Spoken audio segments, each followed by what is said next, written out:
एक बहुत प्रख्यात और समझदार टीचर अपने क्लास में 50 विद्यार्थियों की परीक्षा लेने में व्यस्त थे।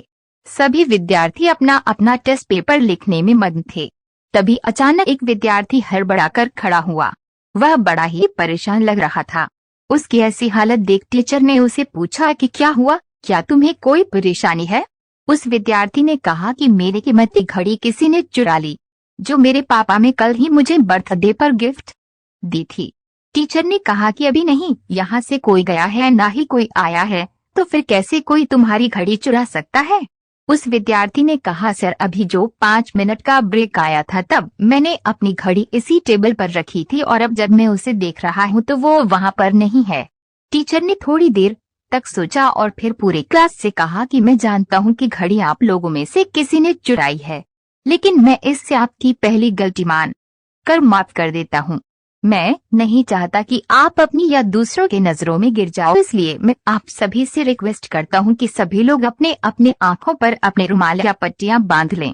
सभी विद्यार्थियों ने अपने टीचर के कहे अनुसार अपनी अपनी आंखें बंद कर ली।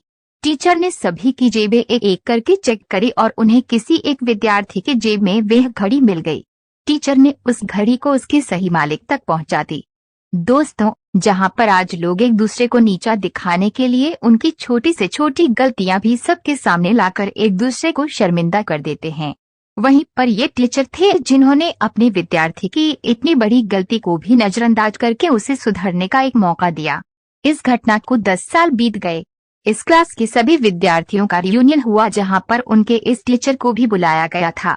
इन विद्यार्थियों में जो सबसे ज्यादा सक्सेसफुल हुआ था, जिसका समाज में और देश दुनिया में एक बड़े उद्योगपति के तौर पर नाम प्रसिद्ध था, वे कोई और नहीं वही विद्यार्थी था जिसने उस दिन घड़ी चुराई थी।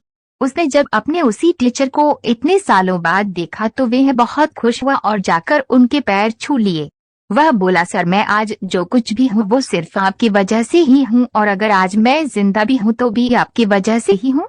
टीचर के कुछ समझ में नहीं आया। तब वह विद्यार्थी, जो कि एक बड़ा वीआईपी बन चुका था, उनसे बोला, सर उस दिन अगर आपने मेरा नाम पूरे क्लास में बता दिया होता कि घड़ी मैंने चुराई है तो मैं शायद आत्महत्या कर लेता, क्योंकि जब आपने अनाउंस किया था कि आप सबकी तलाशी लेने वाले हैं, मैंने ये निश्चय कर लिया था कि बदनामी की जिंदगी में नहीं जीऊंगा। हाँ, उस दिन मुझसे बड़ी गलती हो गई थी, लेकिन आपने मुझे उस गलती को सुधारने का मौका देकर मेरी जिंदगी बचा ली। उस दिन के बाद मैंने इतनी मेहनत की और आज मैं यहाँ तक पहुँच गया। उसकी पूरी बात सुनने के बाद टीचर ने उससे कहा, अच्छा तो वो तुम थे? विद्यार्थी ने उनसे कहा, सर आप इतनी बड़ी बात कैसे भूल सकते हैं? तब टीचर ने कहा, नहीं बेटा, मैं कुछ भी नहीं भूला हूँ, लेकिन तुम सब लोग ये नहीं जानते कि उस दिन सिर्फ सभी विद्यार्थियों की आंखों पर पट्टी नहीं बंधी थी, तुम्हारे इस टीचर के आंखों पर भी पट्टी बंधी थी, क्योंकि मैं अपने विद्यार्थी को अपनी, दूसरों की या मेरी खुद की नजरों से गिरने नहीं देना चाहता था। अपने टीचर की सच्ची महानता के बारे में पता चलने पर उस विद्यार्थी की आंखें भर आई और वह कुछ भी नहीं बोल पाया। उसने टीचर को गले लगा लिया। दोस्तों, सच में माफ करना या उससे भी आगे बढ़कर माफ करके एक दूसरा मौका देना, ये हर किसी के बस की बात नहीं है, लेकिन जिंदगी में कभी किसी को माफ करना चाहो तो ऐसे करना जैसे इस टीचर ने अपने विद्यार्थी को किया था। दोस्तों, कैसी लगी आज की कहानी? कमेंट बॉक्स में जरूर